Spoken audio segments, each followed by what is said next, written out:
Hi! I'm Arthur Siga. Gusto kong i-share sa inyo right now yung Bloom Sanitary Napkin. Bakit napkin? Number 1, pagdating sa business, kailangan may market ka. Good thing sa napkin, 70% ng world market capture mo kaagad. Number 2, mandatory siya. Necessity, kailangan ng babae. Number 3, kung lalaki ka katulad ko, konektado ka pa rin sa mga babae. Ngayon, ang gagawin natin, i-compare natin yung dalawang leading brands dito sa Pilipinas, yung brand M at saka yung brand W. Okay? Unang-una sa packaging. Sa ibang leading brands, kapag bumili ka isang packaging, binuksan mo yun, kumuha ka ng isa, hindi na siya nasasara, hindi siya resealable. So, ibig sabihin, open lang po yun, pwede siyang mapasukan ng kahit anong klaseng bakterya, na maliliit na bakterya. Okay? Now, dito sa Bloom Sanitary Napkin, sa packaging pa lang, pinag-isipan na. Bakit? Gawa siya sa food foil. Ibig sabihin, biodegradable yung loob, nabubulok. Okay? Ngayon, kapag kumuha ka ng isa, ayan, resealable po siya. So, hindi na siya mapapasukan ng mga maliliit na bakterya. Okay? So, ngayon, meron po akong nalaman dito sa napkin ng mga leading brands, yung mga pandikit na nilalagay nila dito is, meron po siyang chemical. Okay? Ayan. So, same thing din dito sa brand W, meron din po siyang chemical. Bakit? Ano nga ba ito? Actually, this is adhesive glue o kaya white rugby. Okay? Ngayon, pag dinikit yan sa underwear ng mga babae, okay, at pag tinanggal yan, narinig nyo? Merong naiiwan na residue. Kaya advice ng obigay ni doktor na lalaban yung mga underwear ng mga babae 5 up to 7 times na labahan. Okay? Ang tanong, nagagawa ba ng karamihan? Hindi. So, dun pa lang, nagkaka-problems na. Alright? So, ngayon, ang maganda dito sa natin, sa Bloom Sanitary Napkin, sobrang sealed po siya at saka 360 degree sealed, okay? At manipis. Okay? Ang nipis niya po, kung mapapansin nyo, ang nipis. Ayan. So, bubuksan din po siya natin. Ayan. Eto, may pandikit din yung natin, Bloom Sanitary Napkin. Pero, ang pandikit dito is food gum o kaya bubble gum. So, actually, wala po siyang chemical. Okay? All natural po siya. Ganun po siya kaganda. Ngayon, meron po akong nalaman na dalawa lang pala ang hinahanap ng babae sa isang napkin. Ano po yun? Unang-una is yung komportable siya suotin. Ayan. Tapos, pangalawa is yung absorbency ng napkin o yung mabilis sumipsip. Okay? So, yun po yung itetest natin ngayon. So, kung mapapansin nyo, dito sa dalawang leading brands, medyo makapal at saka medyo bako-bako. Ayan. Okay? Pero dito sa Bloom Sanitary Napkin, manipis po siya at saka kung ipipress nyo po yan, sobrang smooth niya po. Okay? So, ngayon, punta na po tayo dun sa absorbency test.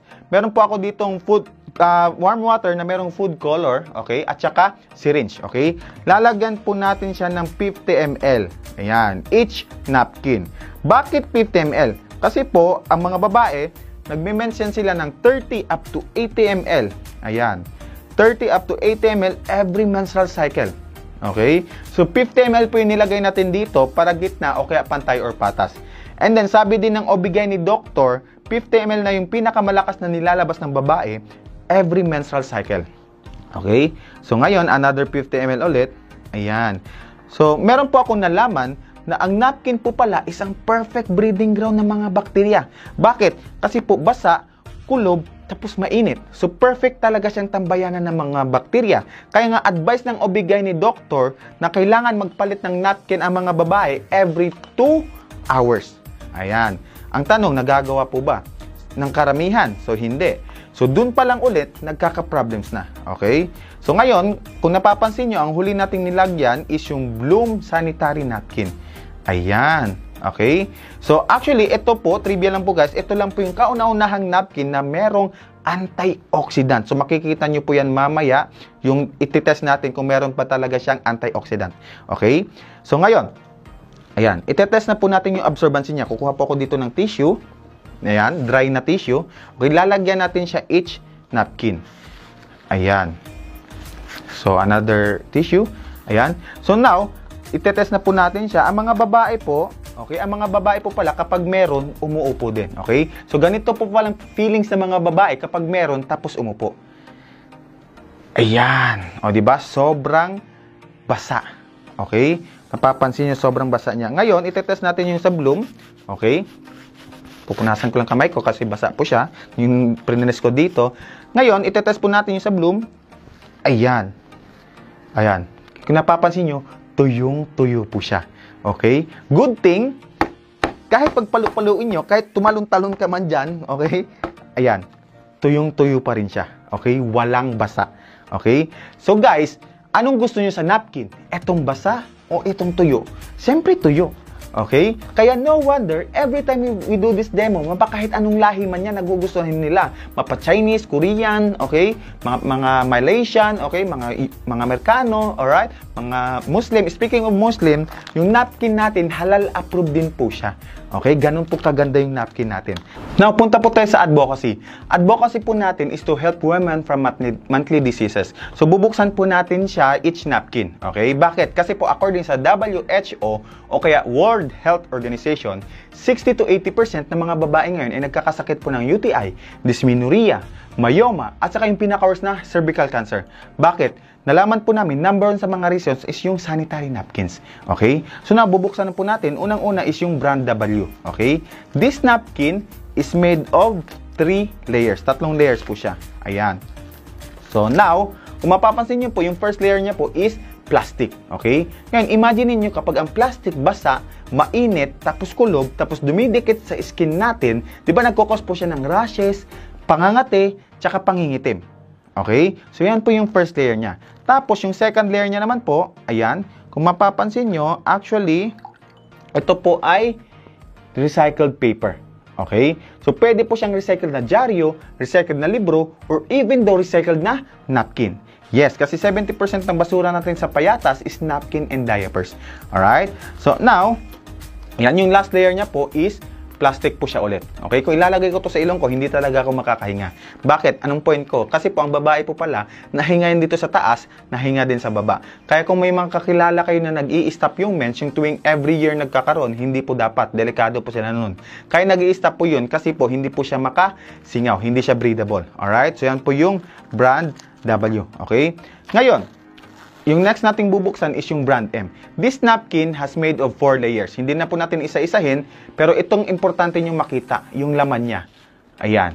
Okay? Mapapansin nyo, meron pong parang kumikinam. Tama? Parang merong glitters, parang may crystal. Alam nyo kung ano to? Actually, this is industrial gel. O kaya kamag-anak ni silica gel. Pag bumili kayo ng bagong leather na bag, leather na shoes, may maliit na pouch, yun po yung silica gel na may bilog-bilog na maliit. Yun po yun siya, yung silica gel. Anong nakalagay dun sa maliit na pouch? Diba nakalagay dun, do not eat, poisonous, throw away. So, ibig sabihin, fully chemical siya. Kaya imagine niyo kapag ang babae meron, tapos medyo puno yung napkin, pag upo yan nila, bumabalik yan sa sistema ng babae. At ang bad news dun, may halo na po yung bacteria at saka chemicals. Alright? Kaya no wonder, meron nagkakaroon ng UTI, dysmenorrhea, myoma, at saka yung pinaka-worst na cervical cancer. Bakit? Dahil po sa poor quality ng mga materials na ginagamit nila dito. Alright? So, yan po yun. Now, ang last natin na bubuksan, ito po yung Bloom Sanitary Napkin. This napkin has made of 7 layers. Okay? So, yung first layer niya, ito po ay tinatawag po siyang Premium Soft Surface. O kaya, cotton padding or gauze or gasa. Ayan. So, pangsugat din po talaga siya. Ayan. Yan po yung first layer niya, Premium Soft Surface. Ayan. Okay? Tapos, yung second layer niya naman po, ito po yung pinaka-highlight sa napkin. Okay?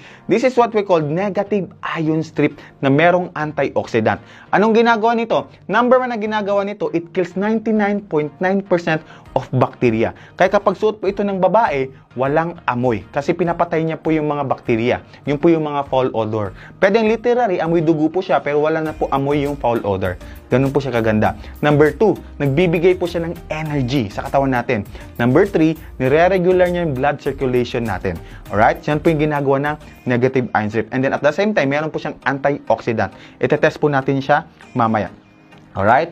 So ngayon, yan po yung second layer niya. Tapos yung third layer niya at saka fifth layer, ito po yung one-way locking technology. Ayan. So parang cotton din po siya. Ayan. So yan po yung third layer and fifth layer niya. Tapos yung fourth layer niya, ito po yung absorbing material. Okay? Yan. This is the highest form of gelatin. Yan. That available in Japan only. Ayan. Vegetable gel po siya na expire. Okay? Food grade material. So, now, kaya ito lang po yung napkin na merong expiration date.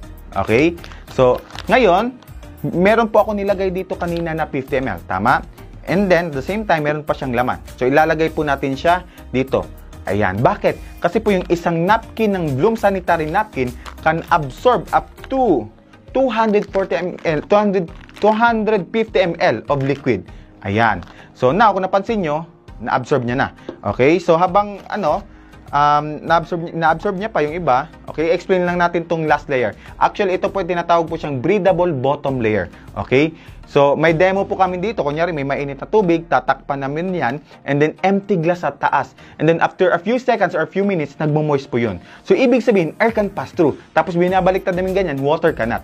And then, maganda dito, ito po ay gawa po siya sa paper technology. Madali lang po siyang mabulok. Hindi katulad ng ibang napkins, thousands of years di nabubulok. Patay na yung gumamit, buhay pa yung napkin. Tama? Kaya nga siya nire-recycle. Alright? So ngayon, ang good news dito, ayan, na-absorb niya na. Okay? So, ibig sabihin, mas makakatipid dito yung mga babae, less hassle sa pagpapalit, at saka super protected pa sila kasi merong negative ion strip. Okay? Ganun po kaganda yung ating Bloom Sanitary Napkin. So guys, meron akong i-share sa inyo, yung napkin natin, meron po siyang 4 na klase ng napkin, okay? So ngayon, ito po siya. Yan. Meron pong night use, ito po yung night use, ito po yung day use, ito po yung dinemo ko kanina. Okay? Tapos ito po yung mini use, mini pads. Then ito po yung panty liners, okay? Or day use na tinatawag everyday.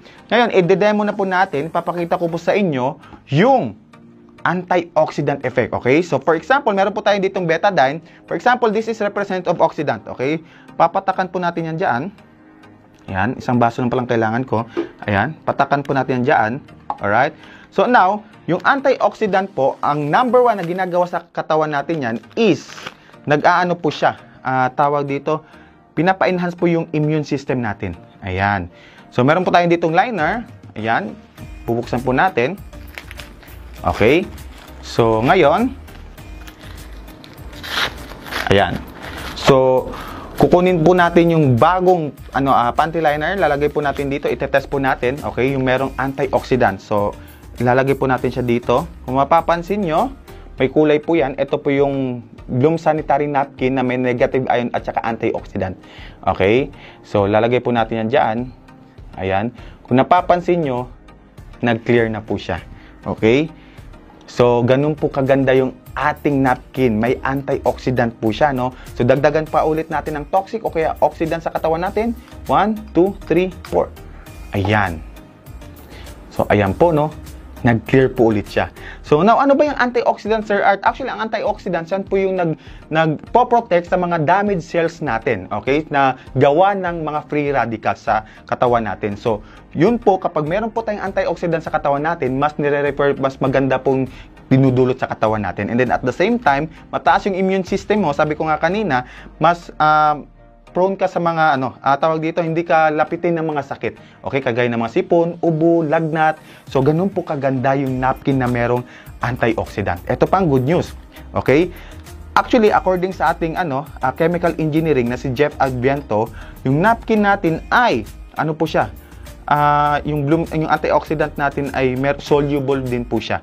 And then, mataas po yung tawag dito, ginamit na tawag dito, antioxidant dito. Actually, yung antioxidant ay nanggagaling po siya sa nano silver fiber. Nakalagay po siya sa likod ng napkin. Sa lahat ng napkin na klase ng napkin natin.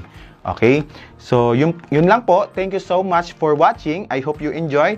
At saka sa for more inquiries, please get back to the person who gave you this video.